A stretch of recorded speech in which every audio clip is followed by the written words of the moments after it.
It's a series of talks over the next week as we head to the 13th general election. And we've gathered together some interesting figures to basically address many of the principal issues and concerns that confront us as we face the choice we have on May 5th. Today we have Dato who's president of the Transparency International Malaysia. And we have Dato Ambiga, who is chairperson of Bersih, by now 3-0. No, still 2.0. Still 2.0. Still 2.0. Who was also formerly the president of the Malaysian Bar Council. Today we're going to address two issues, namely how important is the issue of corruption in the general election, 13th general election, and Dato Ambi is going to talk about around the theme of how clean is the general election, 13th general elections. We're going to get the participants to speak for about 20 to 30 minutes, and then we're going to open it up to the floor for a Q&A, which I think is the main preoccupation of most people.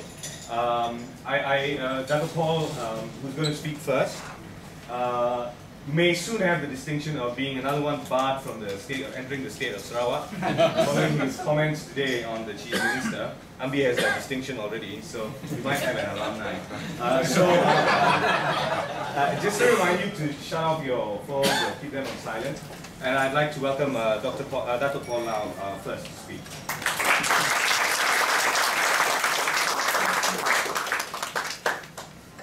First thing is, I always need to start by saying that transparency is apolitical. We don't favor any political parties, because often, sometimes if we speak against an issue, depending on which side of the political divide you have, we get accusation of being partisan. So I assure you, we are not partisan, and we are an NGO that has got a good reputation internationally, and I hope domestically as well. I like to use the word corruption. You know, how important is corruption? Many people say, "Oh, no, you should be politically correct.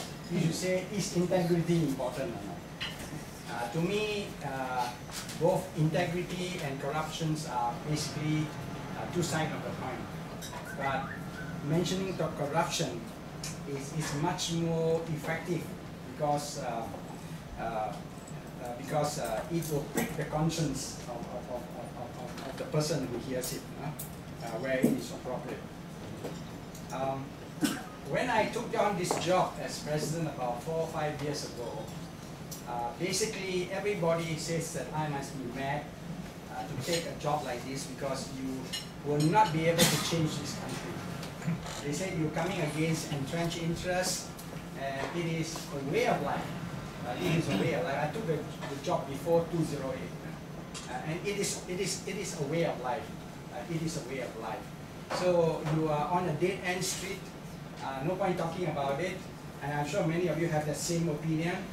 You know, and let's pay and get on with our work. This is what I got. But March 8, 2008, March 8, 2008 changes all that. And if you look at it carefully, basically March 8, the turnaround was basically an issue of corruption and governance. You know? I know there are many issues, right? And since then, of course, things has changed. Things has changed. For example, we have the Arab Spring. Arab Spring, we have very good lessons. And if you look at the Arab Spring, what happened in Egypt, Tunisia, and Libya, basically is not just a political issue, although political oppression by the regime is there, but basically is also an issue of governance and corruption. I mean, people will tell you that Mubarak actually has in Switzerland about 30 billion US dollars, right? And Gaddafi has almost 300 billion in US. Very funny that he has his money in US, not in everywhere else. No? So it's and Ben Ali of Tunisia has about 5 billion. You know, So you're not counting about hundreds of thousands, you're talking about billions of stolen assets, residing outside. And basically, it's an issue of corruption. But what happened in those countries is that corruption has been going on for so many years that it ended up with a failed state and with the economic collapse of the whole economy, in the sense that there was high unemployment. And because of that, when people goes hungry and when they couldn't get a job, and especially like the guy who burned himself in Tunisia, he's an engineer, but he's an engineer, qualified engineer, and he couldn't find a job, so he went to the street to sell fruits and vegetables. Even that, he cannot survive because he has to pay so much to the authorities even to set up and every day. So he got so frustrated that he burned himself, and that started the Arab Spring. Then what happened was you now have the Eurozone, in Greece. In Greece, they never collect all the income tax, things like medical service, which is free, you got to pay for it, And Greece collapsed faster purely because they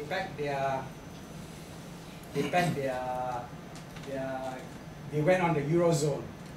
So they actually cannot achieve the same productivity as Germany, but at the same time, they live as if at a high standard of living and all the corruption going on.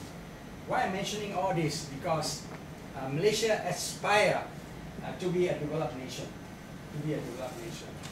And from our graph, when we plot the country compared to the level of corruption, there is a direct correlation between the level of corruption and our economic development.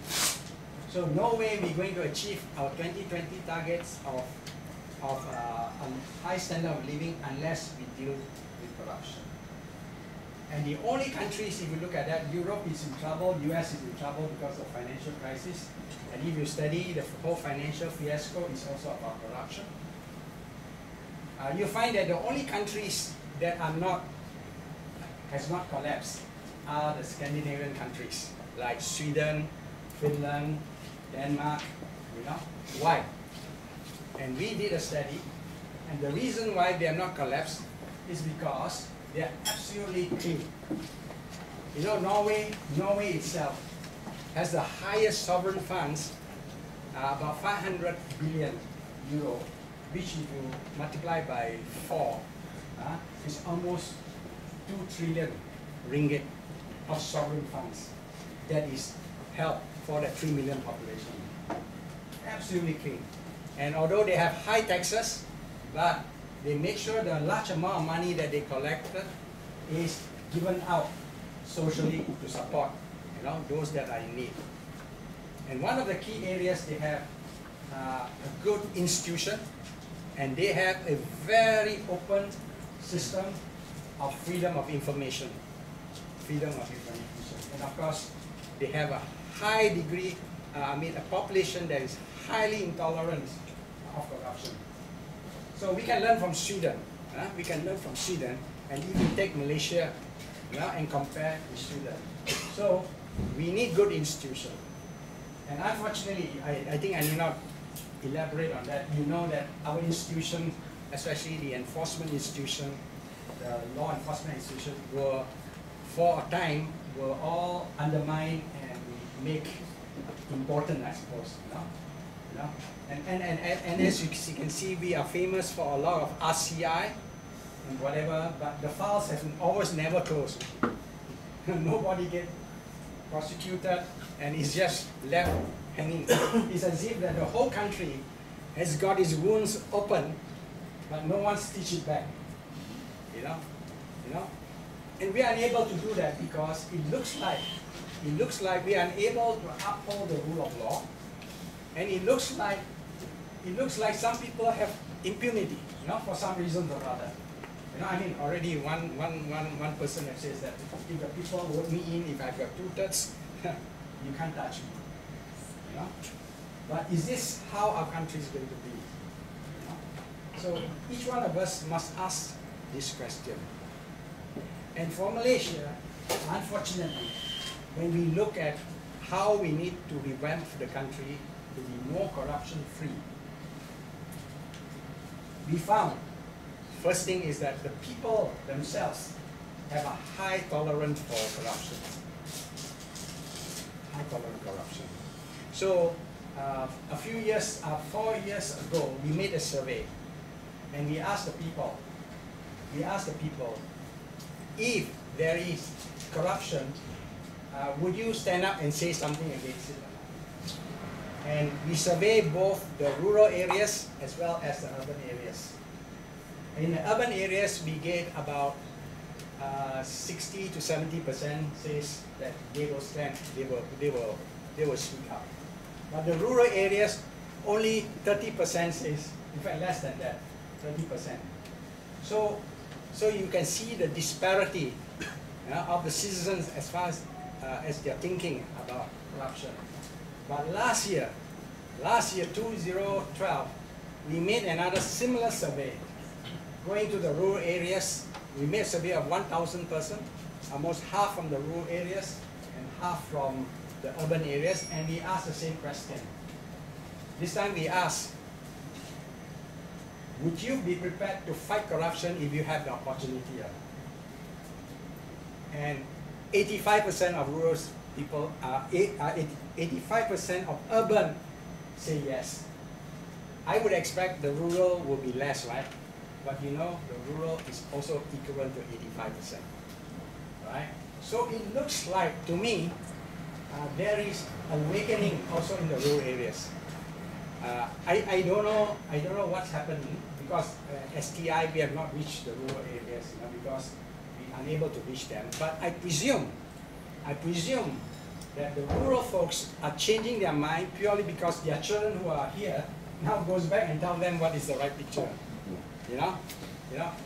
And I don't think they look at the internet, But I believe that there is a change. There is a change. So the issue is this: in the election that is coming, will they think of issues of corruption more important than me having a street light or something to deliver? So at least I believe that yes, bread and butter issues are important, but I believe that we have reached a threshold where I think there will be some, definitely in the urban areas, corruption is definitely is an issue. But I believe in the rural areas, it has now becoming an issue. Now. Maybe this is the first time that there will be pressure on politicians, and those who stand will be asked to have a high level of integrity. And I believe because of this, there will be a different way of selecting the candidates. Of course, they need younger candidates and all that. The other thing that we have to deal with in Malaysia is, unfortunately, we are one of the few countries that has got very little regulation on political parties. Hardly any. Our political parties are supervised or governed or regulated under the Society Act, which is the same as sports clubs or women's association and all that. And if you try to look at the account of a political party, you will not be able to find it. You will not be there. So they are not regulated. And because they are not regulated, and because of the large amount of money that is used for campaigning, both within the party politics as well as the by-election and general election, Sarawak alone, the last election, we estimate about 500 million was spent. So this coming election, I believe easily 2 billion will be spent. So you're talking about, maybe after that, the share price will go up and the shops like these will have a lot of customers, because 2 billion going down into the system. But the point is, your money and my money, 2 billion will be going to finance, the election campaign, and it's mind-boggling. And of course, after that, where did the 2 billions come from? And you can rest assured that we already have an inkling that some of them come from overseas, some of them went a round trip, and comes back, you know. And I'm sure some of them will come from foreign sources, from God knows from whom, right? Because we do not ban money coming from overseas. You know, I know they kept saying that NGOs like us, we are foreign financing foreign funds and all that, you know. But you should look at how they are financed, and I assure you, there will also be foreign funding coming in. Local foreign funding. But the problem is this: as long as you don't deal with this money politics and the large money of campaigning, and especially when you got businesses and politics coming together, then you have the highest form of grand corruption. Because at the end, if a businessman finances a politician or a party, he must be paid back for something. He must be paid back for something. And how is he going to be paid back? He's going to be paid by procurement contract, concessions, forward concession, closed tender, everything,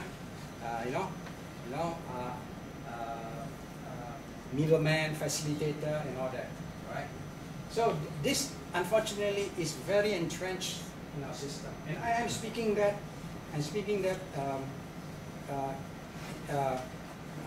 I'm not just saying it is the incumbent that is practicing that.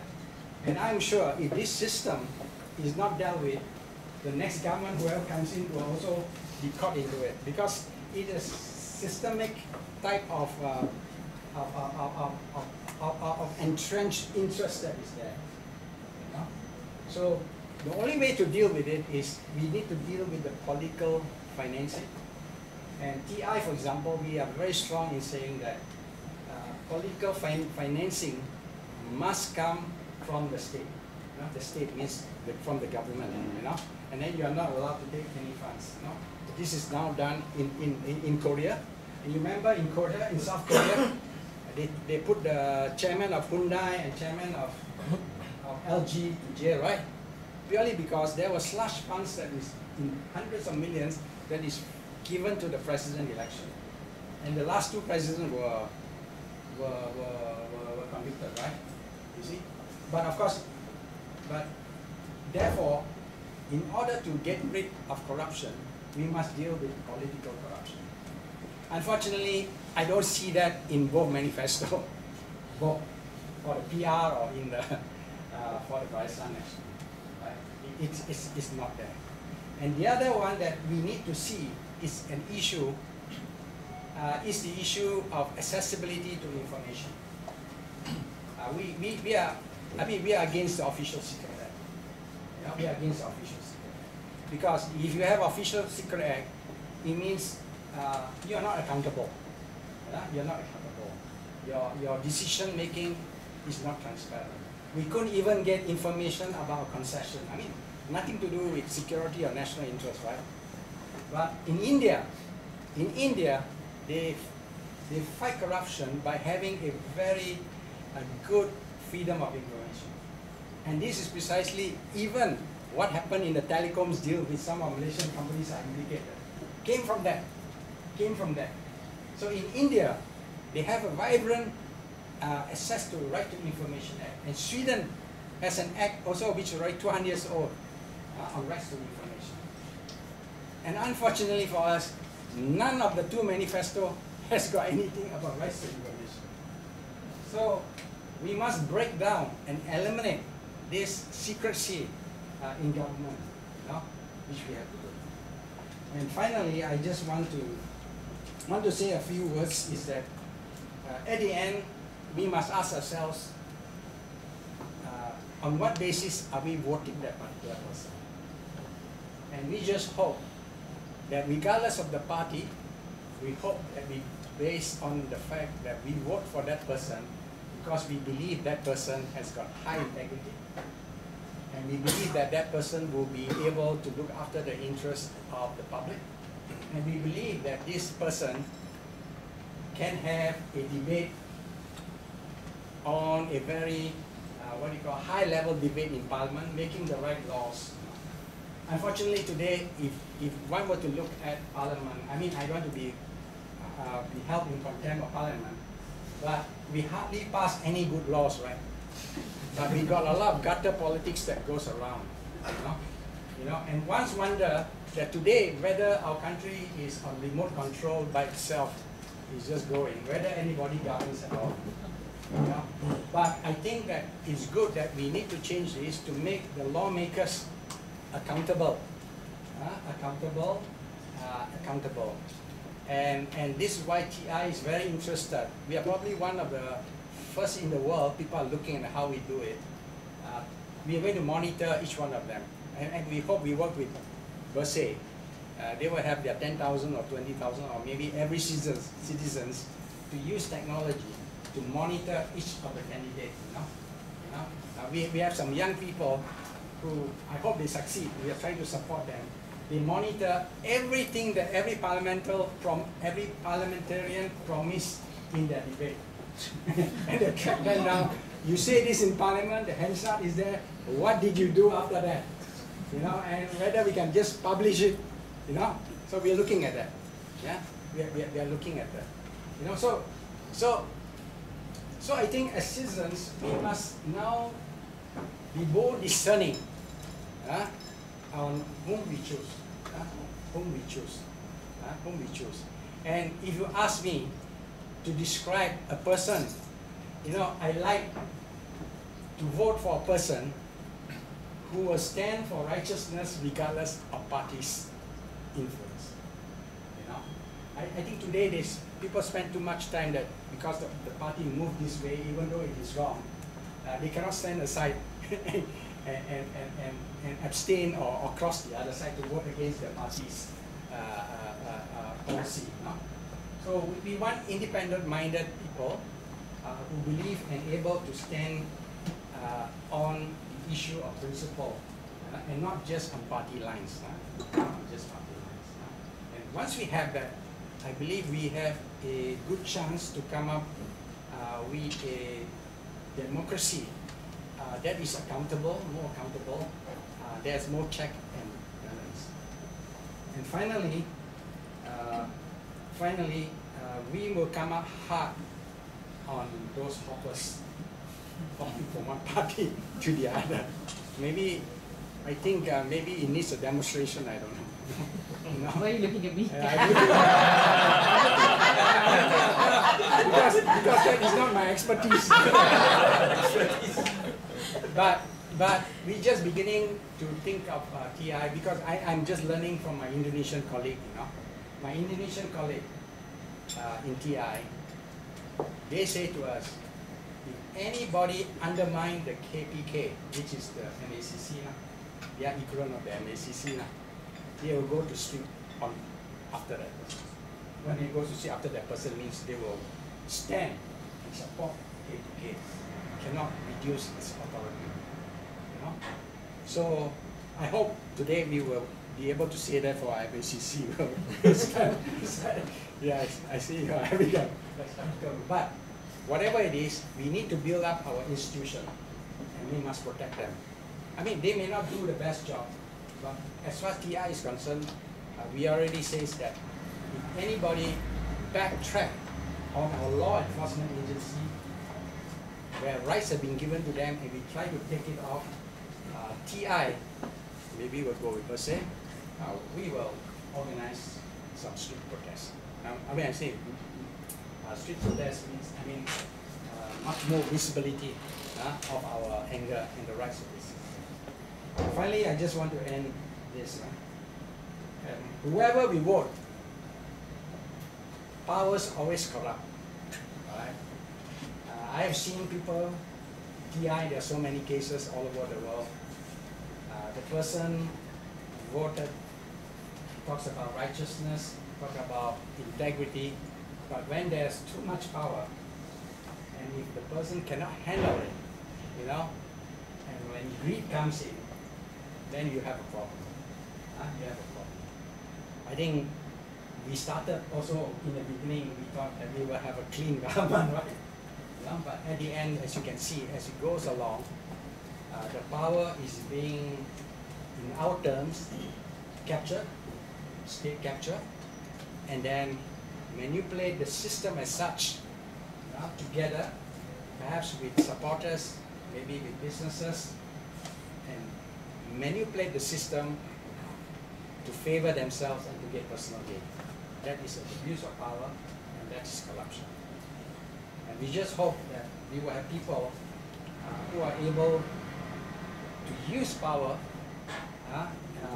in a correct manner and have integrity, regardless of circumstances. And we hope that they will serve the country well, and let's hope that we will have a parliamentary system that people will debate on issues much more intelligently than what it is today. So I just think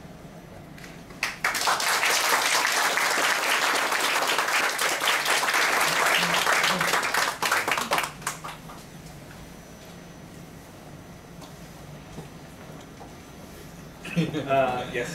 Could we have Dato Ambi, please? Thanks, Dato. Thank you very much. Good evening, ladies and gentlemen. Thank you for coming here. Perhaps I can pick up where Dato Lau left off, and this is about the parliamentarians that we have. I don't know if any of you have actually gone into our parliament to observe their behavior. Let me tell you, all right? It's not a treat. It's very embarrassing. I remember going in there when they were presenting the Parliamentary Select Committee report. This is April last year. And they had a whole group of school children who came, ostensibly to gain knowledge from our parliamentarians. It was such an embarrassment watching their utter disrespect, not just for the laws, for parliamentary conduct, for behavior, for decency. Quite frankly, we had to blame because we put them there. Many of them use foul language. We have seen parliamentarians who use sexist language, racist language, and they get away with it. And they come back again, and they stand again. That's the other thing that's so remarkable. Now, why are these parliamentarians coming in there? I know I say we put them there, but there is another reason. It's also because our system is so utterly flawed, let me tell you. Of course, I'm getting tired of hearing myself saying how rotten our system is. You all know that what Bersih has been saying. We have a system that is so lopsided, it is so uneven, the playing field, that the opposition starts with a huge disadvantage even before Parliament is dissolved. And that starts with the way in which constituencies are delimited.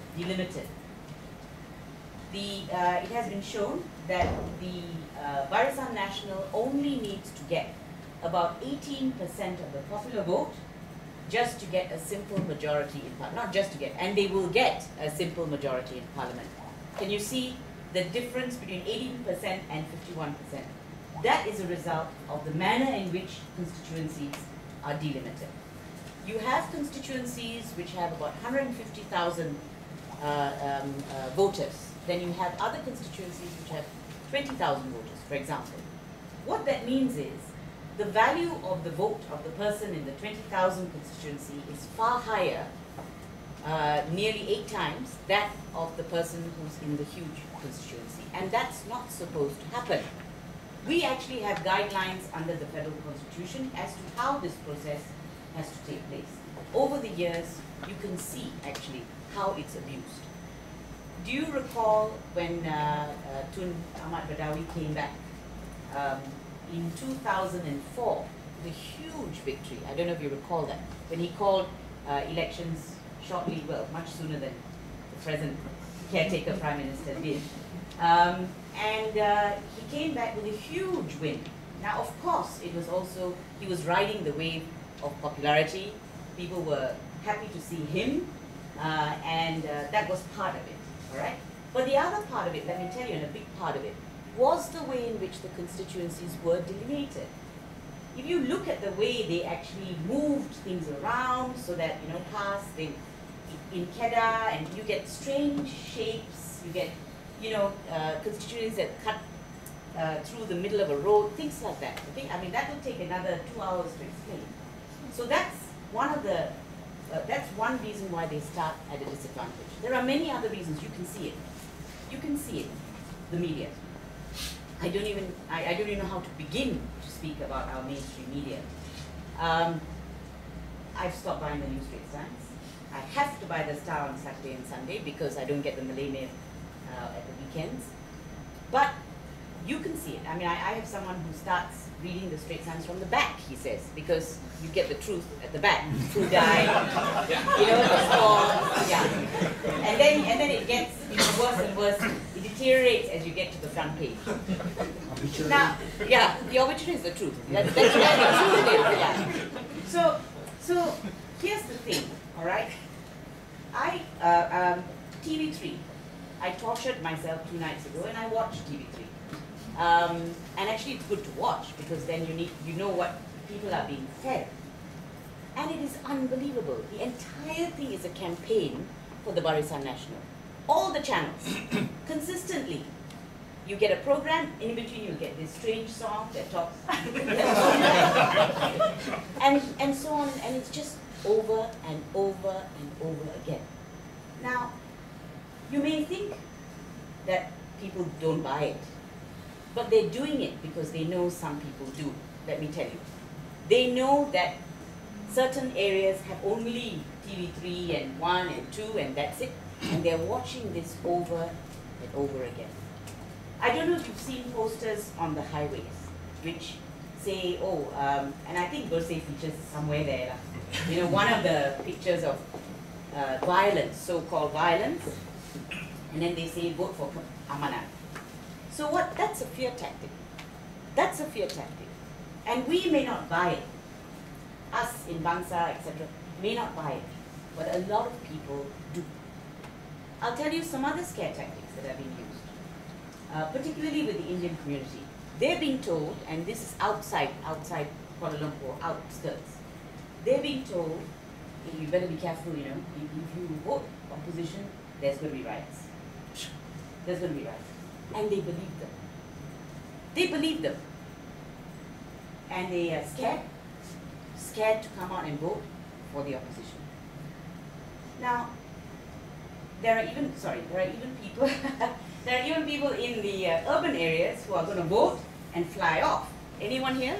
Doing that? And leave the country after voting, but at least they're voting, so I have no quarrel with that. But I'm just saying, look at the culture of fear.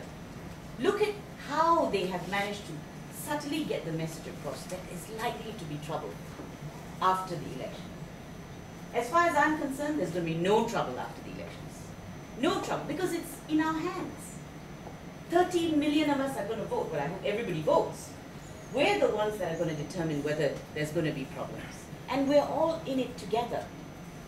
I saw a ceramah where you had Anwar Ibrahim speaking, you had the crowd in front, and right at the back you had hooligans with Barisan National flags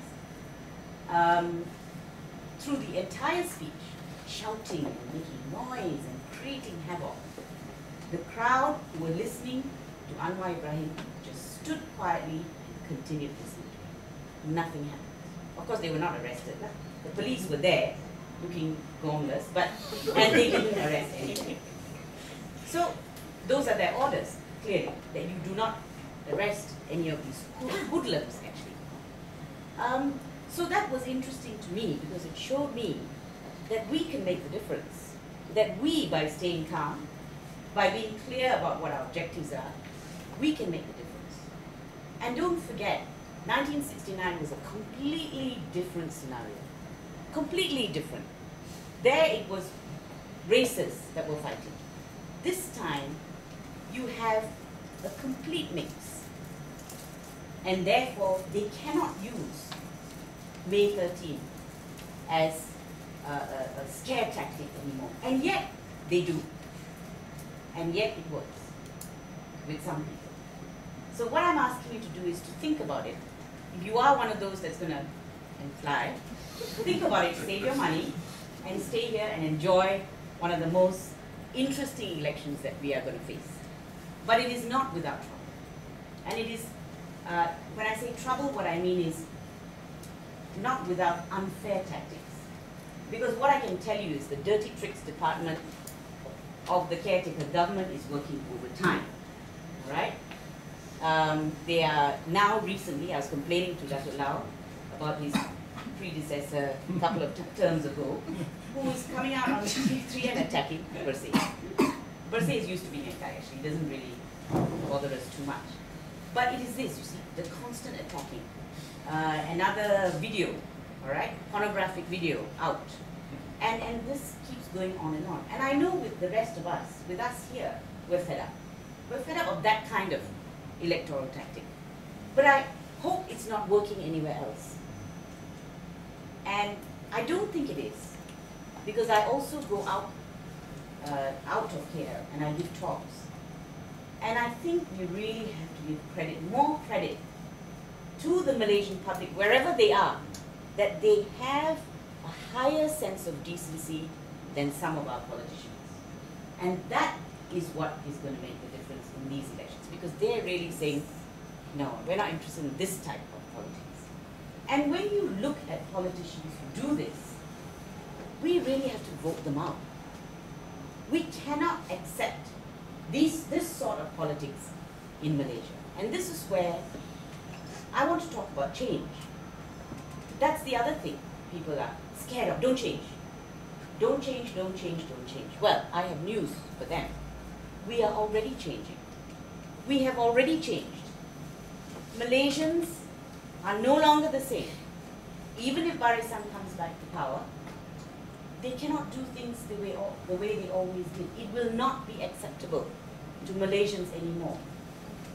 And the reason for that is this. One is the internet, the information.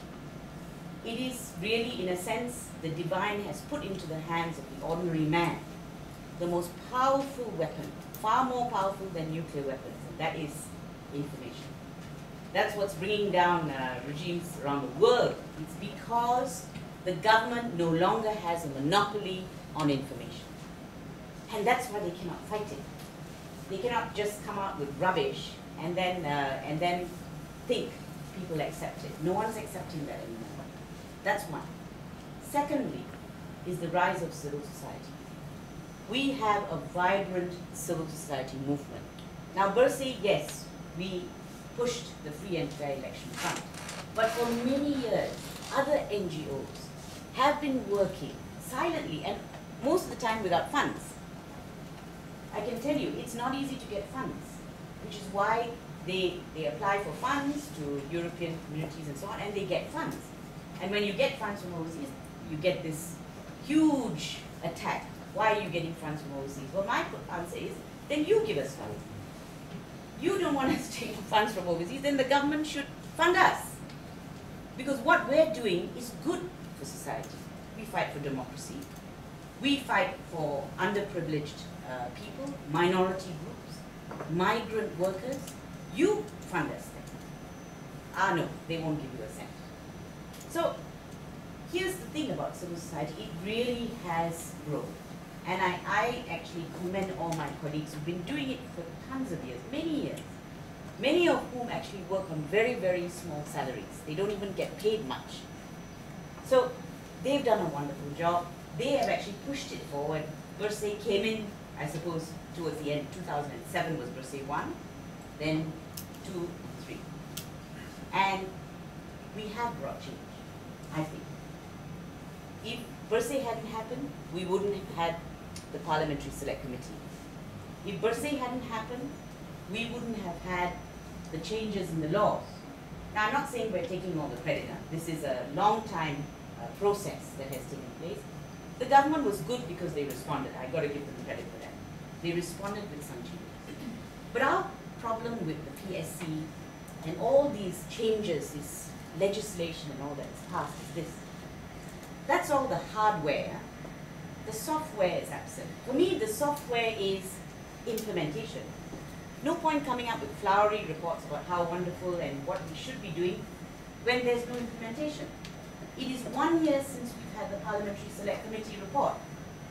Real change in the elections has not taken place.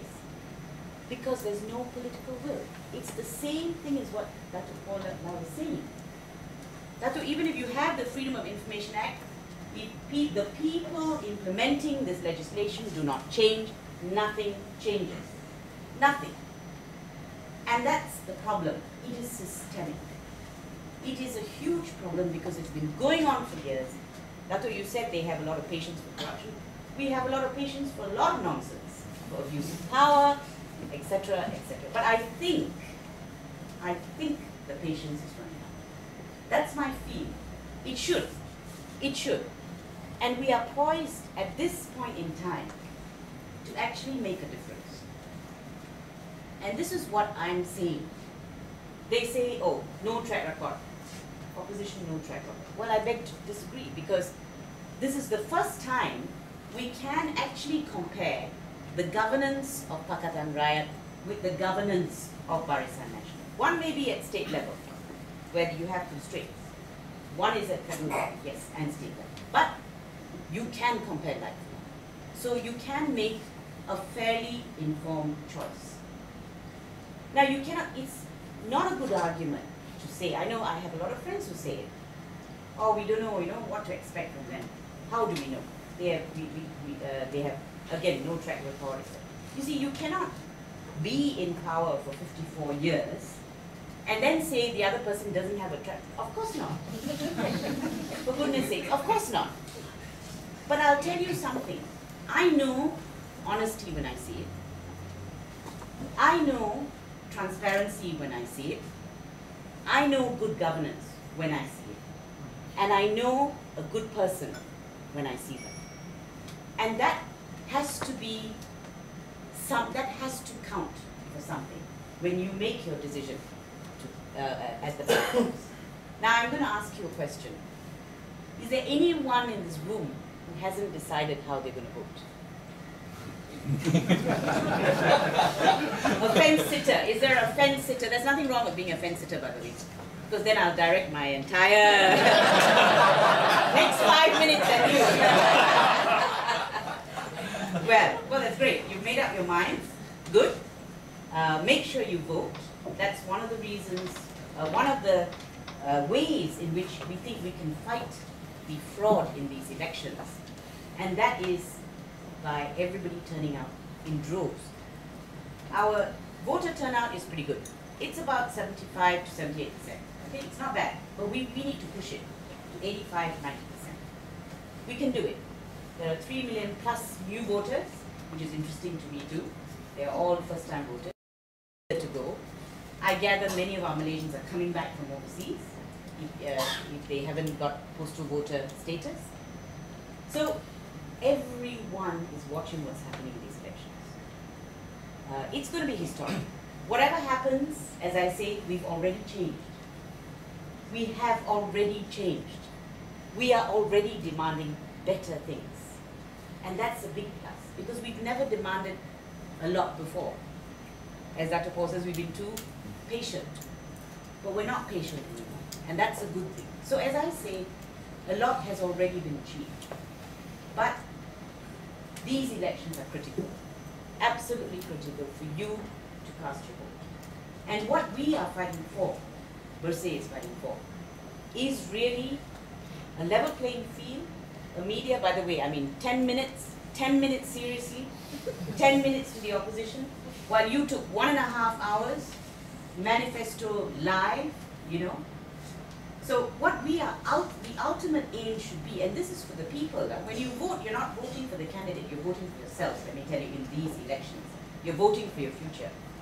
But our ultimate aim should be multi-party democracy. We want, and if let's just say, Mohammed comes in, whether in the states or in federal, we should throw them out if they don't come up to scratch. There's no doubt about that. Because we are going to set very high standards. So for me, ultimately, the goal is this. It's multi-party democracy.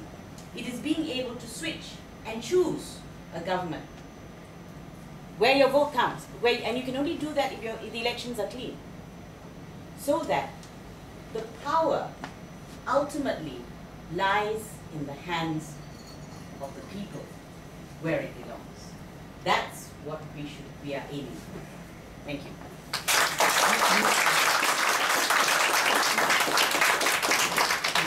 I will dedicate the next 45 minutes to an hour to questions. I'll allow Dato Paul and Dato Ambiga to sit down so they can just stand up if they want to address. Dato Ambi is a close family friend. I've known her for years. I've even known her father. So I'm voting on the 5th and cancelling my trip to Bangkok on the 6th. Oh, okay. But could I get an indication of how many want to ask questions? 1, 2. Any on this side? Okay, sir. Could I have yours first? Thank you. And who it's directed to, and who you are. Yeah, I'm Lee Chong San, Ambiga. You're one of those who need the streets. But I was not guessed beaten up by the news services. I just want to comment that I don't think we should dignify the attack by Paul's predecessor. I'm asking him to look at the cards. I think he's talking to us on the way to and the other thing is that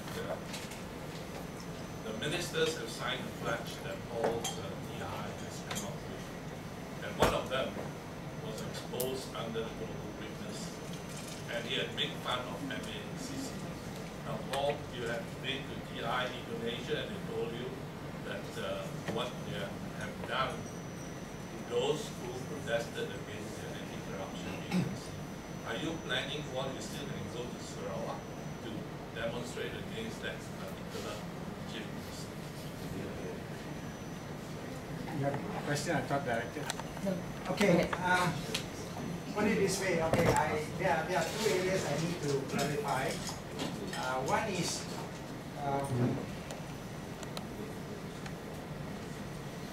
for TI Malaysia, we ask ourselves, bearing in mind that what I said about political financing and political corruption, we ask ourselves, this is a big monster that we got to make a crack at it. How do we go about it?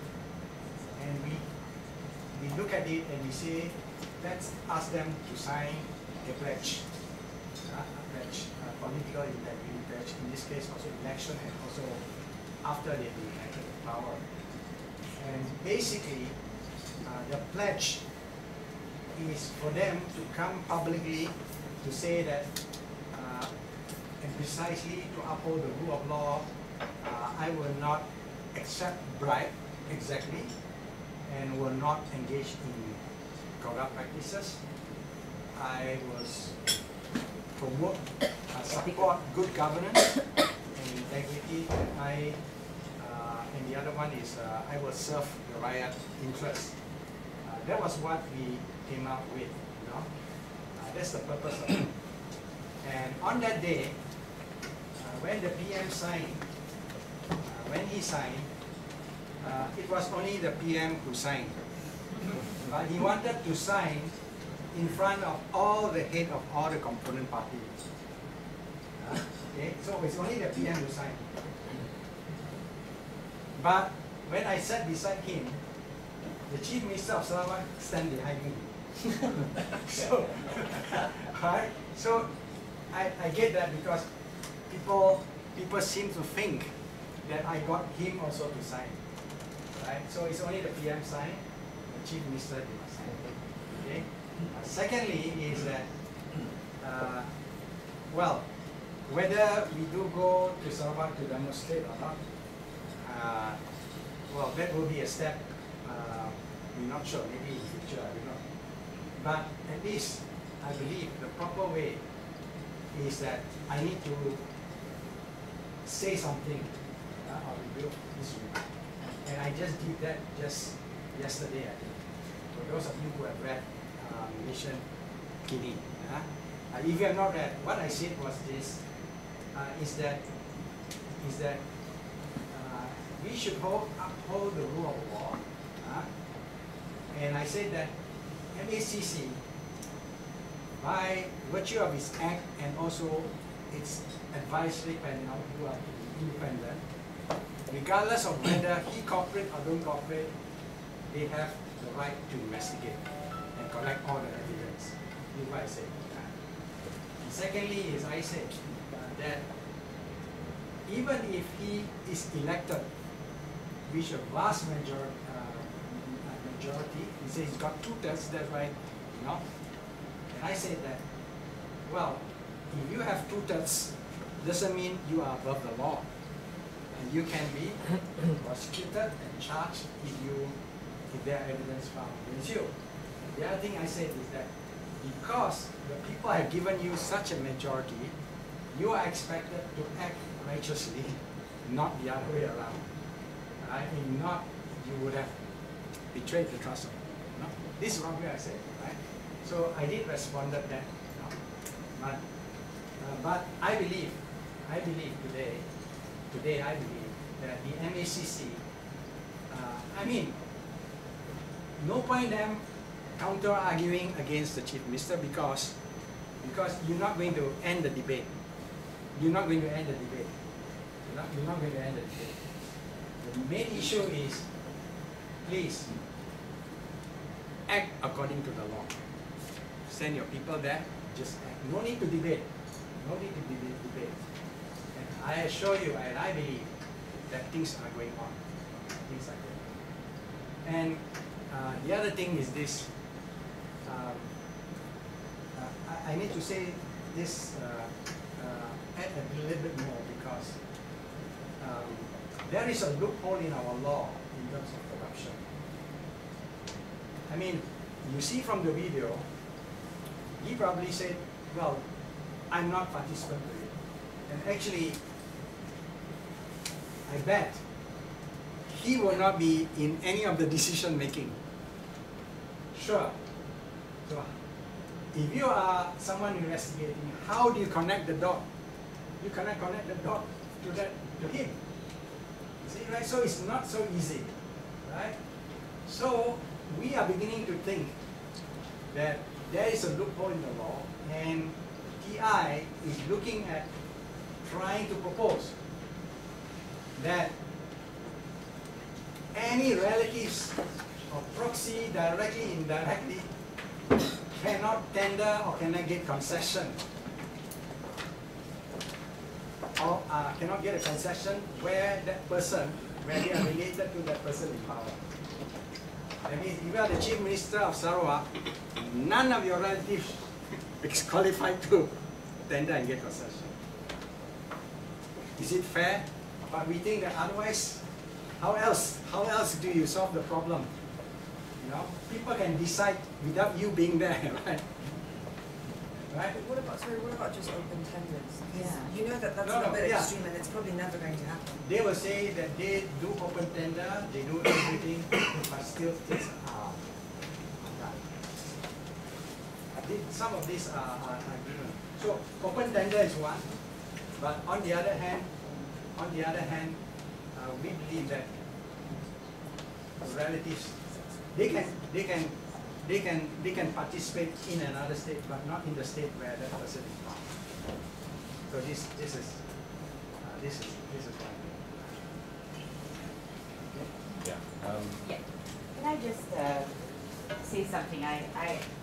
Sorry, Dato, I don't totally agree. I think there's so much overwhelming evidence against the Chief Minister of Sarawak.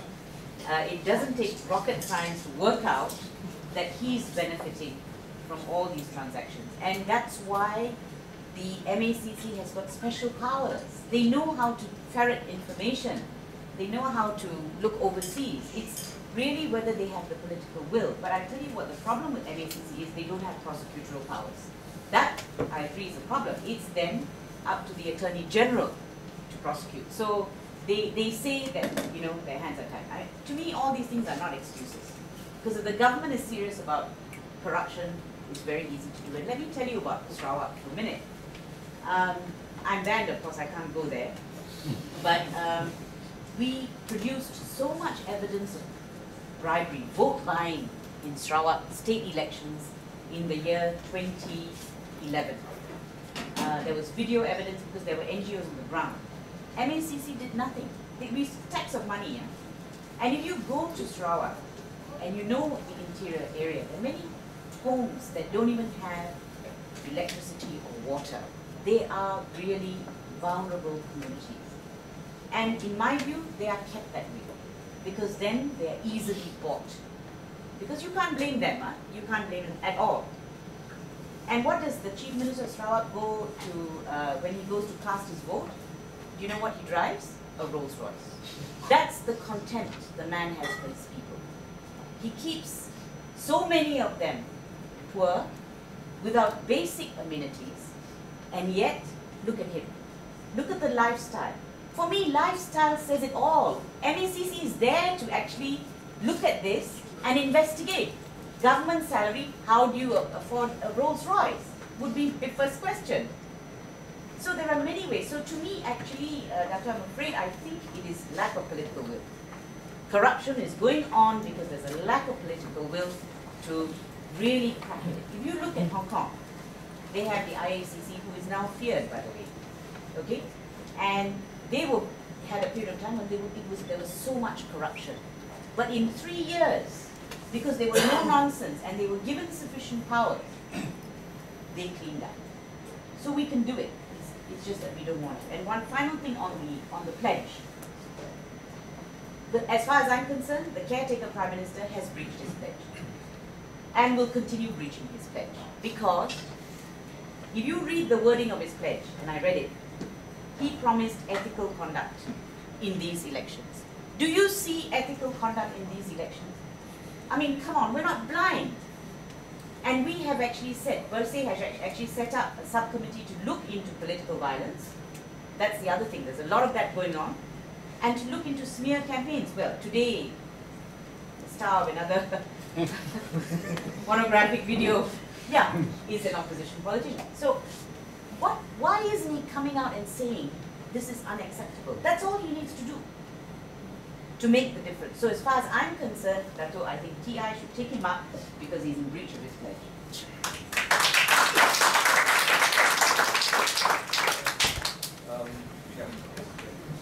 My name is Young. Thank you to both Datos for signing up for the Man on the Street. I have just one question to Dato Ambiga. What happens in the event of a hung parliament?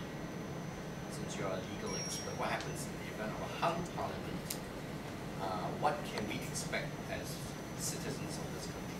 A lot of horse trading, which is the way hung parliaments are resolved actually in other jurisdictions. Well, like in England it was that way. So people make alliances. So there will be a lot of horse trading and there will be a lot of, I don't think that's going to happen. I don't think that's going to happen. I mean, we hope whoever wins in sufficient majority.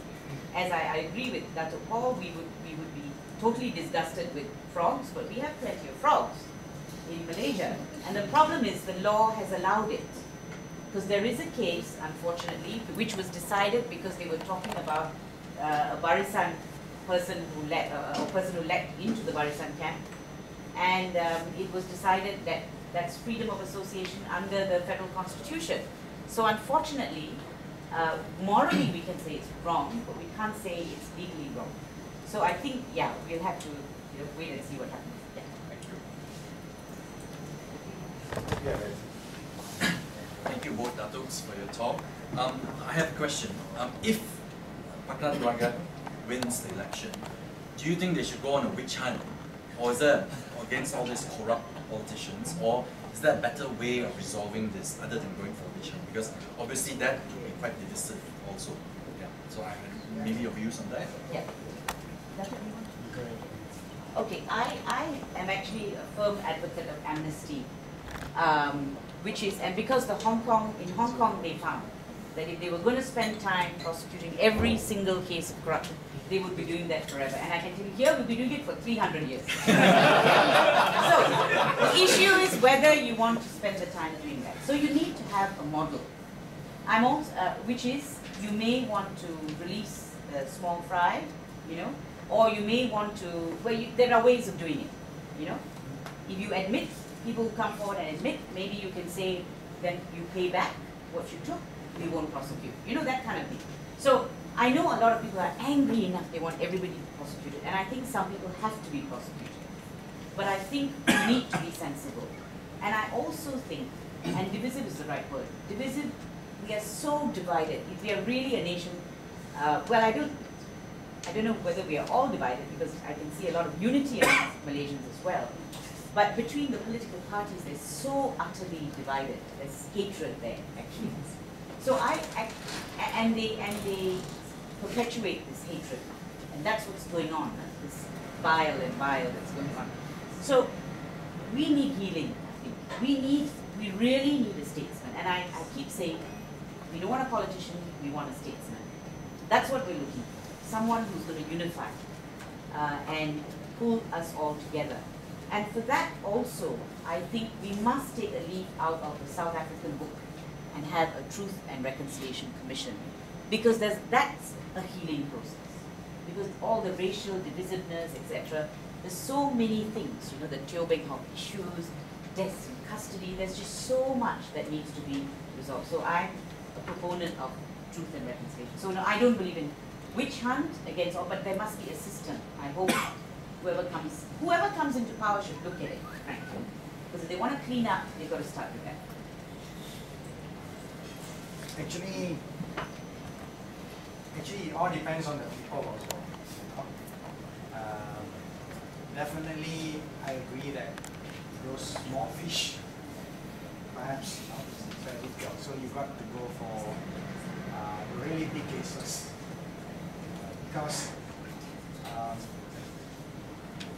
here we are talking about people who have taken and stolen the assets from the country and probably stashed the money outside.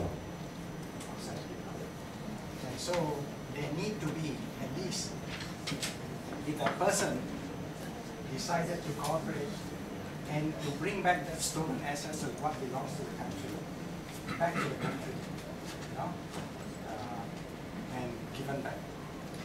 This happens in cases in particular the African countries, you know, where this is being done.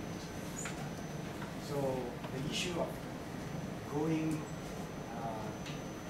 to take back the stolen assets from those big fishes, I think is something that we could do. In the case of Hong Kong, it's not a complete amnesty. No. It's not complete amnesty. If they have evidence on the big fish, they still go after them. They still go. You know? So it doesn't mean that everybody is away. But I think we have to look at it from this.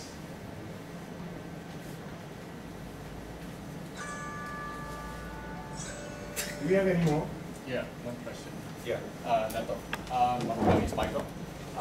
Just touching on the subject of phantom voters as well as the foreign workers that's been, registered as voters. What can the ordinary voters like ourselves do when we clearly see a foreigner queuing up to vote? That's one question. And second question is on the issue of if there was a pact by Pakatan to say work with the devil to come into power, like say our dear Chief Minister in Sarawak, would that be acceptable? I'm going to use this. Try and use this. Hello. It's not working. Hello. Can you hear me? Yes. All right. Stand up. Sorry. Okay. Phantom voters. You do basically what we have set up is a citizen observer project where we are actually going to observe our own elections, and there will be observers appointed by the EC as well who are inside. Now, you do not touch anyone who is queuing up to vote. You cannot interfere with someone who on the face of it is carrying a legitimate identity card. But you can report it to these observers, etc. Because, you see, the problem we are facing now, and you know about the Abu, I don't know whether you all know about the Abu video. We came out against it because, for me, it's a dangerous trend. You will have people going after foreigners, right? Whether they are, and how are you going to decide whether they've legitimately got it or not? It's not for you to decide. Once there is a legitimate IC, that's the end of the matter, actually. So, to me, actually, you've got to, you cannot interfere with that. You just can only make a report. Abu doesn't agree with me, but the problem with the Abu video is, in my view, it gives rise to a xenophobic response to these poor foreign workers. It's not their fault. They're a vulnerable community, you know. So you don't want the whole of, you know, all the voters in Malaysia setting a problem. But having said that, it is a problem, and EC denies it. But the RCI in Sabah has proven it happens. If it happens in Sabah, what's the bet it's happening here? And I can tell you, we've heard many cases. Okay, many cases. So even if you walk around and you see foreign workers, you should just ask them whether they have an IC, you know. You'll find that some of them do. Actually, the best is stay away from them. It's not fair. But I think you do find that happening. So we have a problem. I think Selangor has a huge problem, actually. But as far as that is concerned, I'm afraid the answer, my advice would be stay away. It's not right. It's absolutely not right to interfere with them. But you should make a report. Even if you don't report to the observers, you can make a police report. So that's one. That's one question. What was the second question? Whether if Pakatan were to make a pact with well, you know, we'll have to wait and see. I mean, I don't agree with, we'll really have to wait and see. I cannot even answer that question because I think it won't be acceptable to a lot of people actually if that happens. But we'll have to see. We'll have to see what those permutations and combinations are. But, you know, it could happen. Dato, have you got anything? Okay. Others, please. Yes. Dato speaking. I'm just concerned of if it's a very close election and it happened in Sabah, they close the gate and they're waiting for hawkers. So what can we do as citizens knowing that case this election is going to be closed and anything can happen? They will lock the gate. I've heard news also they will send the Agong fly overseas for holiday. And these are things that can happen to delay so that they can buy over the land.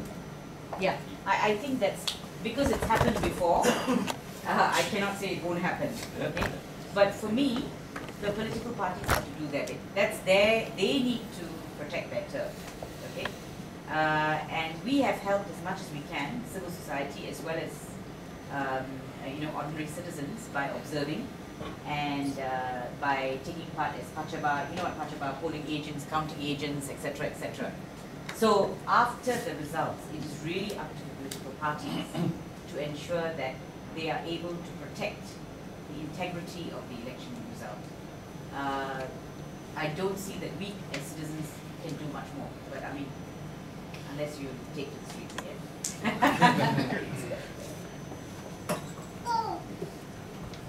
Yes.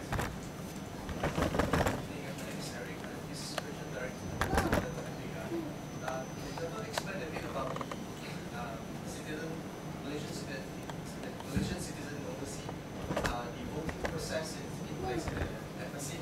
Because I have a few friends, they are, you know, they want to vote, but they are afraid of the potential fraud that will be happening.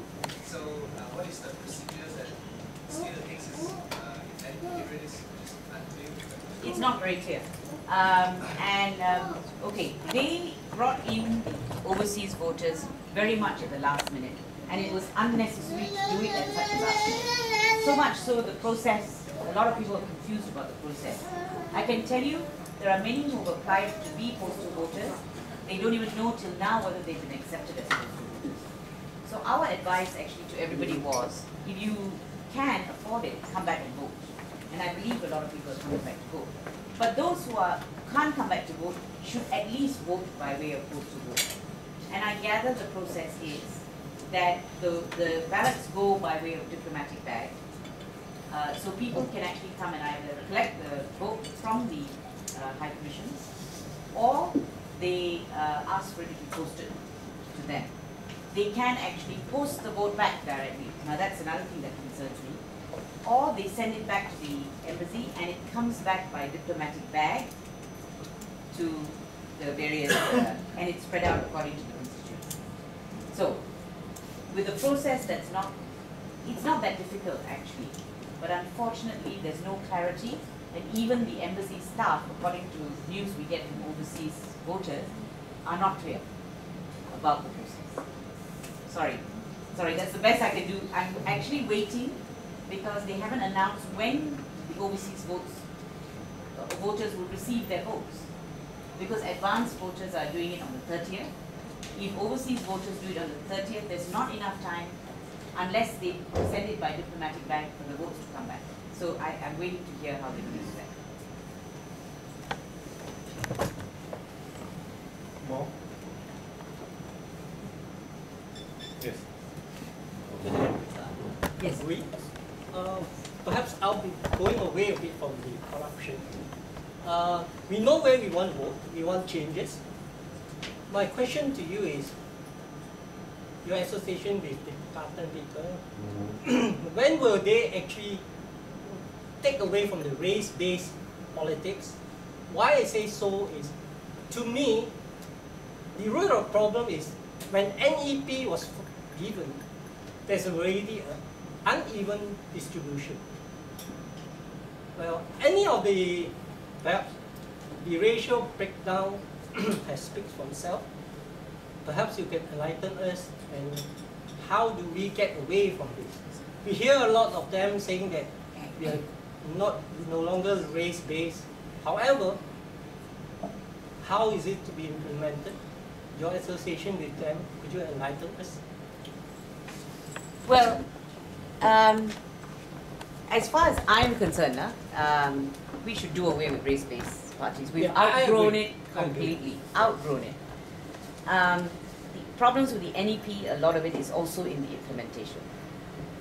Because it was meant to actually even things between all those who needed help, the distribution, but it didn't happen that way. And that's the problem with the NEP, is the way it was implemented. Let's put it this way, they read it differently. They thought NEP meant to make more people rich, or rather fewer people rich, while the rest didn't have to be. So that's the problem with the NEP. But I think when you look at, when you say, I don't know what, I can only judge Pakatan by their manifesto and the things that they say. I hope they will carry out what they say they're going to carry out. But it looks as if they are moving away from race-based issues. And when they talk about helping those in need, they are looking at it as everyone, all races, that's what they say. But I'm afraid until, if they come into power and until they come out, we don't know how the total implementation is going to be. But that's something they've been saying right from the beginning. And actually that was quite a big step. Because to say that in a country where we're so used to race-based everything, that is quite a big step forward. So how that's going to pan out, I think we'll just have to wait and see. That's what maybe you have.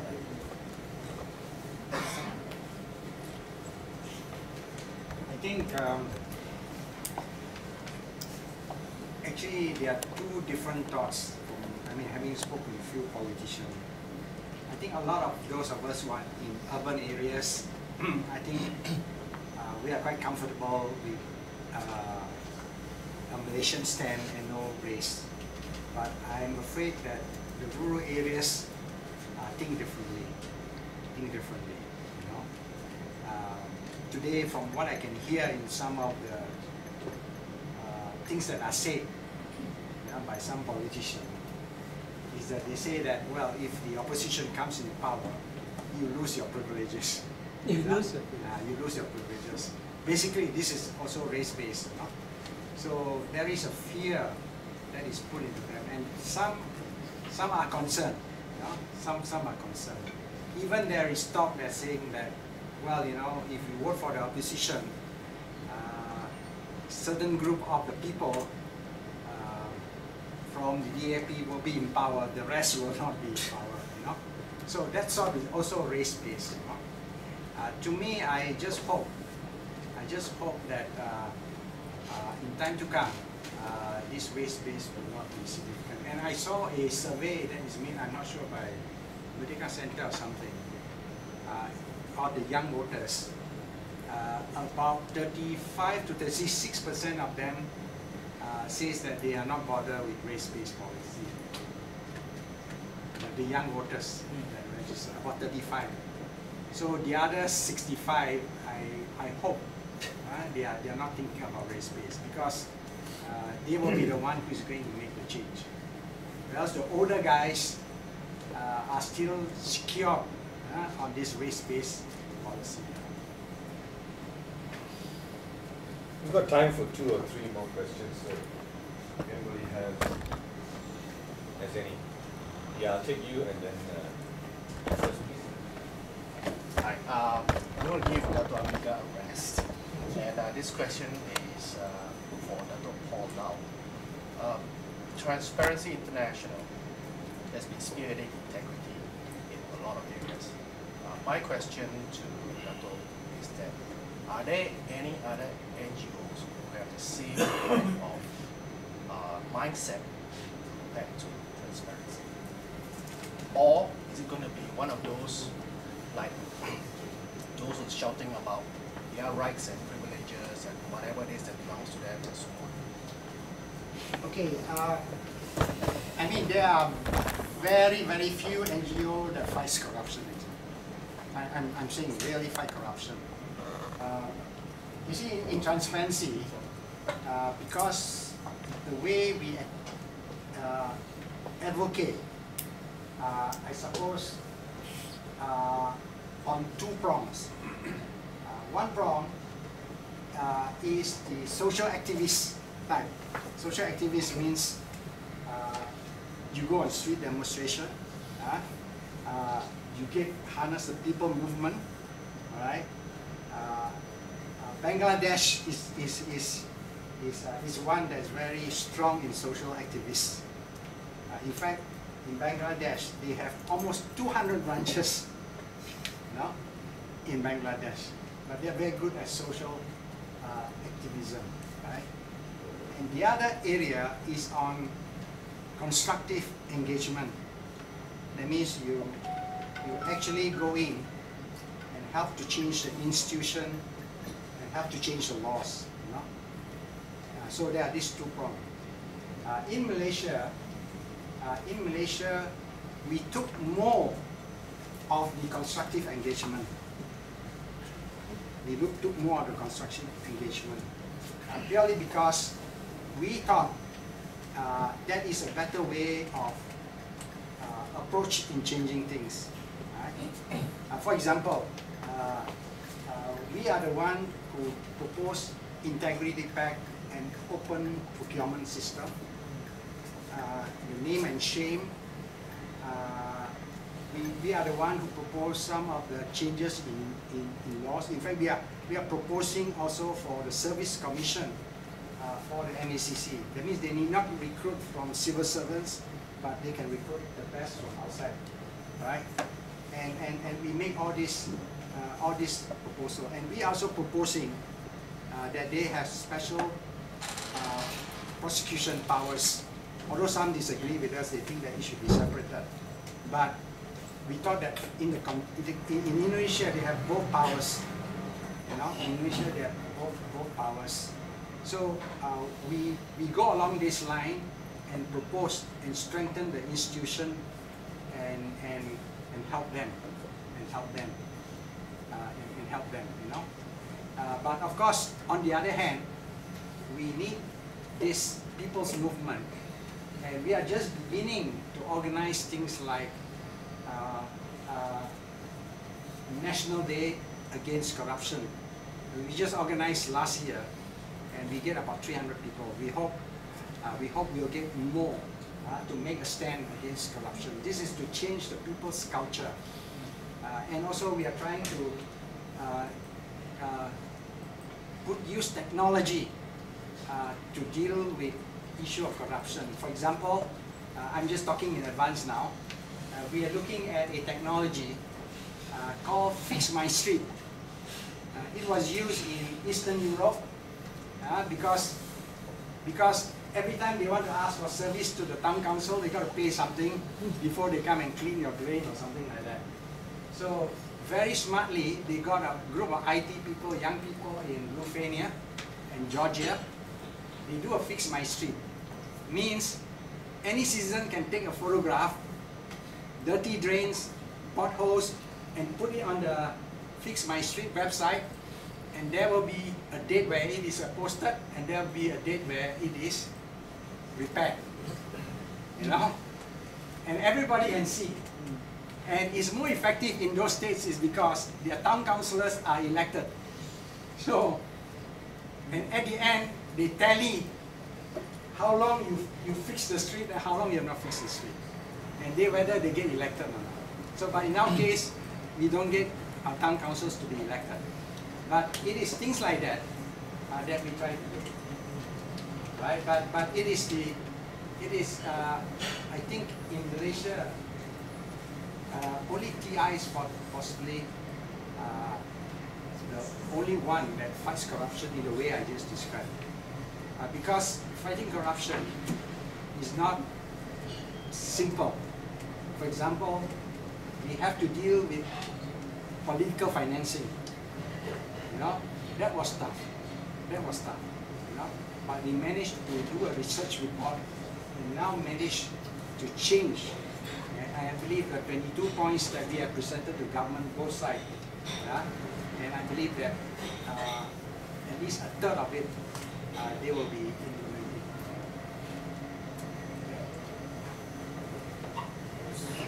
One question there, and then the final one over here. Dato Ambiga, United Nations, what's the signal? Sorry? United Nations. I don't understand the question. If this email that is circulating around was hold any water, so to speak, did you get any signal from United Nations in connection with the coming election? Sorry, I don't know about this email. What does it say? Okay, so it's probably not true about informing United Nations about, you know, what's going on Everybody can see what's going on. The election. Sorry? Everybody can see what's going on, yes, actually. Yes. I mean, now I think information is so, I mean, there's no question of other countries not knowing what's going on here. I think it's so obvious. But no, I don't know about this email at all. No. Because there seems to be a great deal of apprehension. Sorry, could you tell us what the email says? What does it say? Informing United Nations about some of the not so right practices, right, by the opposing parties or whatever it is. I don't know anyone in this room. But you know, I speak freely wherever I go about what's happening in this country. I don't hide anything. I mean, I know my phone is tapped, for instance, but it doesn't stop me saying whatever I want to say because that's the best way to do it. So they can't tell you, oh, you're doing this in secret or whatever. So I don't know who you're suggesting is doing this, but I'm not surprised. The email is from Bersih, Australia. Bersih, oh, see? Yeah, did you read as well? Yeah. Oh, they wrote to the... Yeah, that's fine. Yeah, I know about that. Yeah. Look, Malaysia's on the Human Rights Council. They are accountable anyway internationally. We are sitting on a council that upholds, purportedly, human rights. So they need to be held to account in that arena, you know, as to what's happening in this country. It doesn't give you the right to abuse people in your country and yet hold that position in the Human Rights Council. They should be held to a higher standard. That's what I think. But okay, now I know about the Bersih. Yeah, I do know about that. Yeah. Yeah, but that's no, I mean, I don't see, do you see anything wrong? There's nothing wrong with that. No, nothing wrong with that. Yeah. No, I was just wondering with the global, you know, mounting challenges the UN is, would they really pay much attention to? They probably pay attention, but there's not a lot they can do. I think that's the answer. You have a final question, and then we'll wrap up. I'm very much concerned on... Could you tell us who you are? Yong here, Yong. I'm very much concerned on the issue of corruption. As Dr. Paul has correctly said that it has been entrenched in our lifestyle.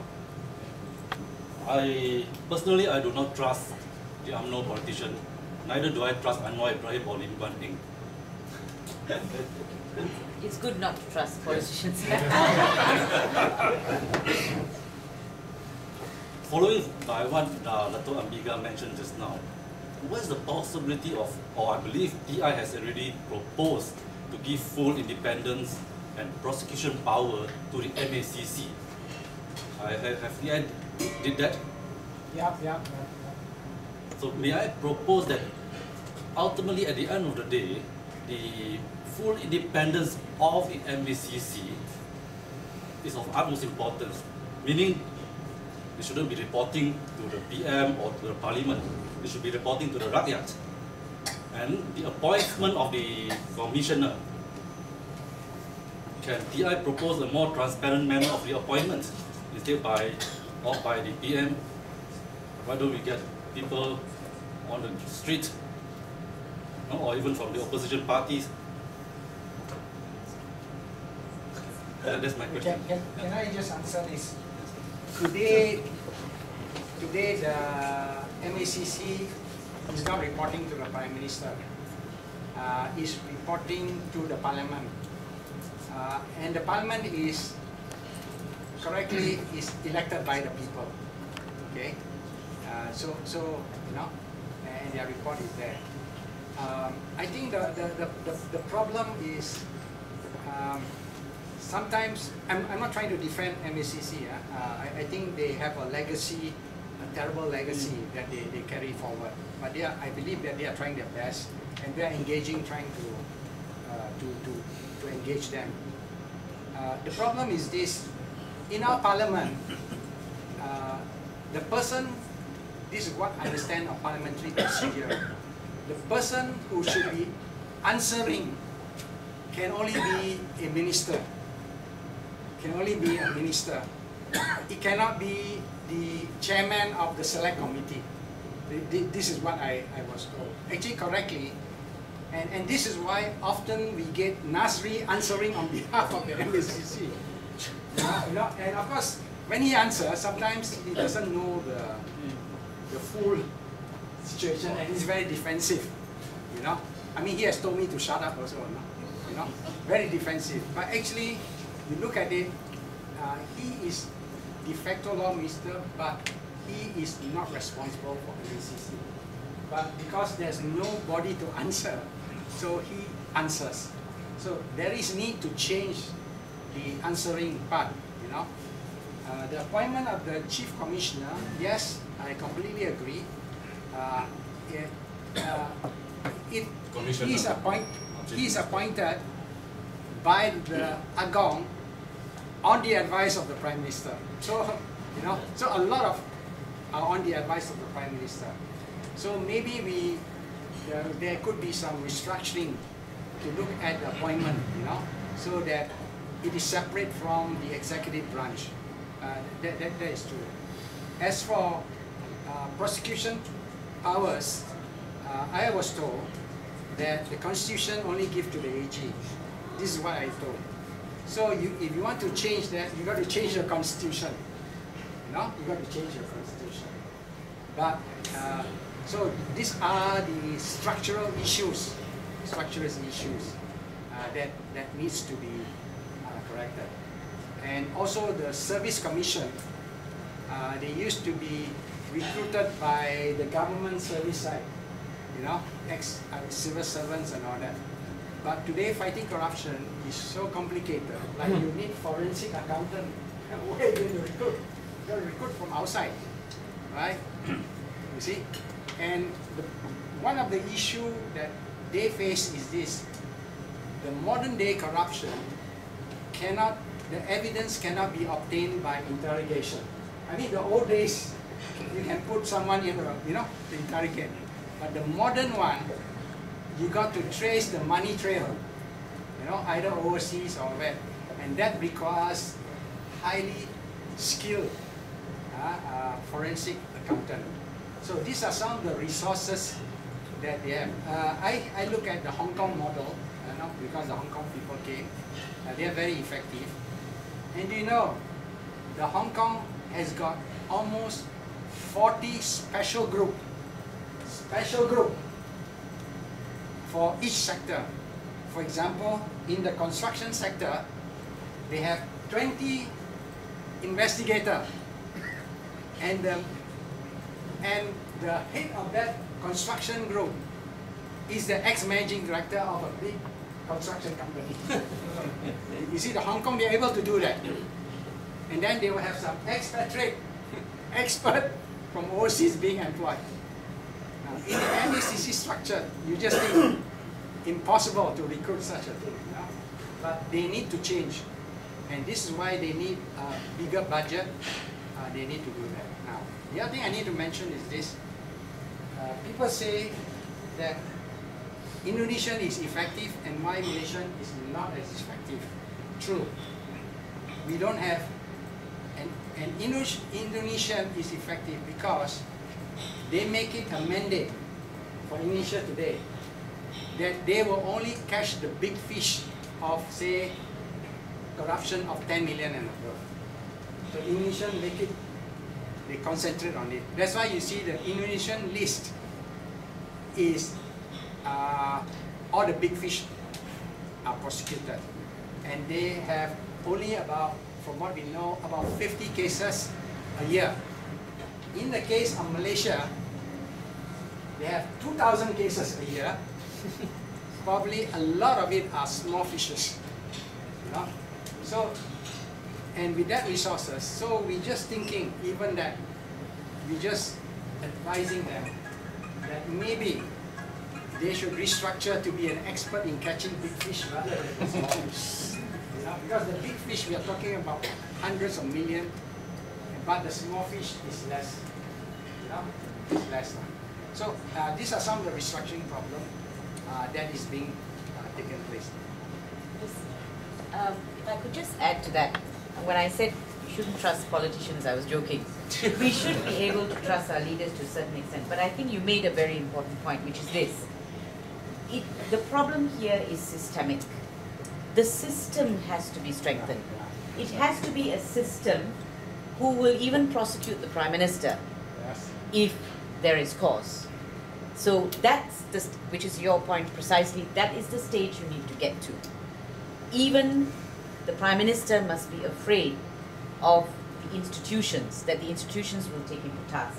So that's what we are trying to build. And I think that's what Paul also was trying to say, which is, at the end of the day, it's going to take time. It's a mindset change as well, you must remember, because there's this great reluctance here to prosecute our leaders, although some of the excesses are so obvious. So I think, and of course the other thing, which is the Attorney General's chambers having full prosecutorial powers, it does require a constitutional amendment. It does require an amendment. But having said that, I mean, MACC has to fight for its powers. What they must realize is they came out publicly and said, look, we cannot do our work because we don't have the powers. The public will support them. But they're so afraid to say that, you see. So, I mean, ultimately, that's where we want to get to, I think, where the whole system is independent, so independent, that they will even take to task our leaders. Okay, one last one I just want to mention. In the Hong Kong law, if a person is living beyond his means, okay, the Hong Kong ICAC can actually ask the person to be accountable and tell him, you know, how are you able to sustain yourself, you know, and that person has to answer, you know. But that law is not in Malaysia. Not in Malaysia. I understand it wasn't acceptable. You know? So maybe we need a law like this. You know, if you see someone,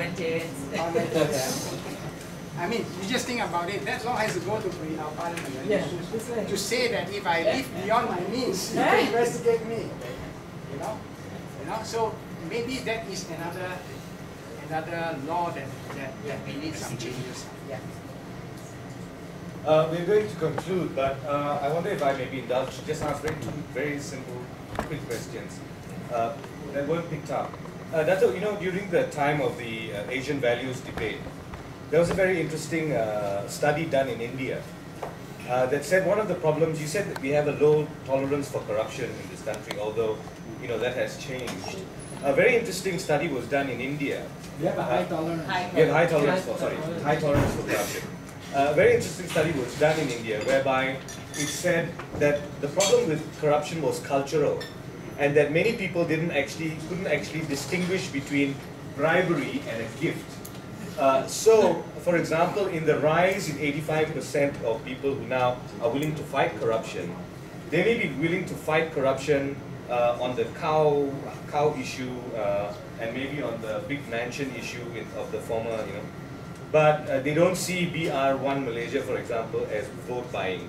So what kind of education process do you think could happen is one. And Ambi, I think I just have one question. We were talking about politicians and we are very personality heavy in this country.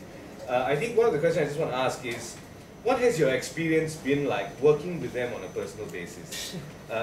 What is Anwar Ibrahim actually like? Because he kind of put you in a hot spot during the third Bersih thing.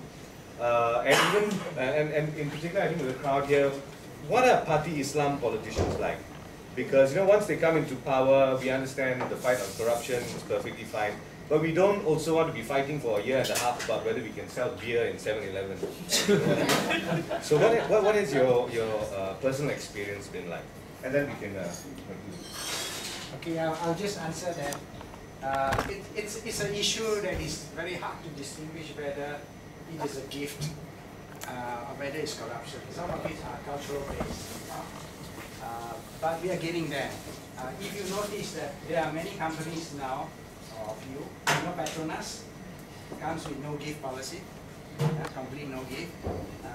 PKNS comes with no gift policy, zero, because they cannot distinguish. They cannot distinguish. I suppose, put it this way, if you give a hamper, I suppose, to a person in his office, maybe it's still quite okay, because I suppose you take it up and you share to everyone. But if you give it to his home, quietly, then it's not okay. Right? So it's very hard to distinguish. This is the argument that they give. But I'm glad that some companies are taking the lead to say completely none. So I suppose time will come where we redefine what is actually customary, custom, and what is bribery. But it's not easy, but it will take time. Yeah. Okay, Eddin, you had to ask me the tough question. But you know what? I'm not that close to, contrary to what people say. I have friends in Pakatan, right? Of course, Sibarasa and all these who I have worked with. I know probably Anwar Ibrahim as much as all of you do. I hear what he says, and I judge him by his conduct. I judge him by what he does, not just by what he says. And I suppose what I see personally is someone who has been completely abused by the system, who is now trying to make a difference. Whether you all believe, you need to make your own judgments. I'm really not going to influence that. You need to look at it, you need to hear them, you need to make your own judgment. As far as past is concerned, what I would say is this. Yeah, corruption, no issue. I mean, I've had dealings with them and I have no problems at all. But we don't go down we don't talk about religion, okay? So that's again something we're going to have to wait and see how that pans out. Because whatever it is, they are all politicians. They are all want to win the hearts and minds of the people, and that's the only way they're going to stay in power. Which means that they're going to have to listen to our views. And ultimately, you see, for me, it's not about being pro-Pakatan or whatever it is. Ultimately, for me, if they don't work out, we must have the right to throw them out and the power to do it.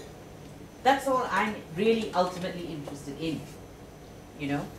I like what I hear because they're anti-corruption and so on and so forth.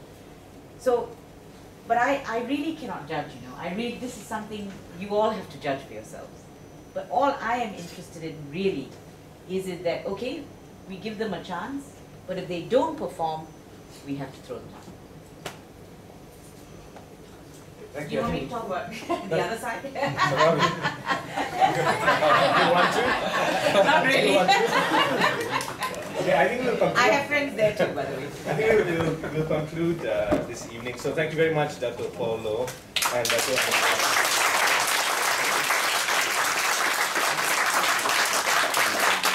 There are a whole host of events over the next week, and I think you've been given a sheet, so I think you can follow from there.